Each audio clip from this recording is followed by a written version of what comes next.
All right, let's move on to the other one that had a big release this year and a couple other releases. DCU, James Gunn's DCU. We got the first movie, Superman. This is a reboot with a little bit of his stuff tagging along with Peacemaker, kind of squeezing in there a little bit. Season 2 of Peacemaker. Yes, season 2 of Peacemaker, cheating its way in. But generally, this is a reboot of the universe. For me, the simple fact that they went, stuff wasn't working. We're trusting this one guy to lead it creatively. Obviously, he's got Peter Safran as his producer, but as the creative lead, that one guy overseeing it, and we're trusting him. In and of itself, the freshness of that has me excited. Just like, that's cool. I want to see that. What do you think? Yeah, I am really excited for where DC is right now because I see the potential.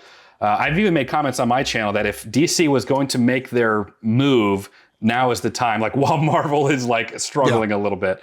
I really enjoyed the Superman movie. I had some people that didn't really like some of my reviews because it boiled down to some preferential things I would have liked to have seen. But overall, I really did enjoy the movie. The universe felt fairly lived in with some of the other characters already, which I appreciated. So I kind of, again, the way I feel about Marvel is I'm cautiously optimistic. I am so willing to let James Gunn just give it his. I don't see any point in like studio like holding him back, and it's not really happening with him right now anyway for the reasons you pointed out. But just like let James Gunn have his go, and he knows fans pretty well. He's been doing like his Marvel stuff. He himself is just like a fan of these comics.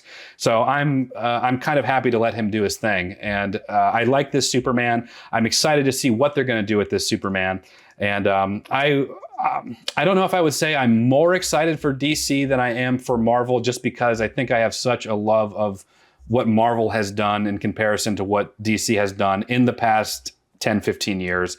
But I think that if DC were to come out ahead, now is the time. And so that's kind of where I'm at. Yeah, for me, it's the clean slate that I think makes me go, man, I think there's just a lot of potential here for DC, where the tricky thing with MCU, you're 35 movies in, you're over 50 projects when you throw the TV shows in there, that it's just, there's so many moving parts and established expectations of what you can do. And it's hard to steer a ship that's that big while you're trying to do multiverse and bring everything into it. And so, like, I look at it with just a lot more, like, okay, I almost feel like I want to get past the multiverse saga and see what their refresh is after that. But it's just, that feels far enough down the line that I can't even be excited till we get past these Avengers movies that I have red flags about.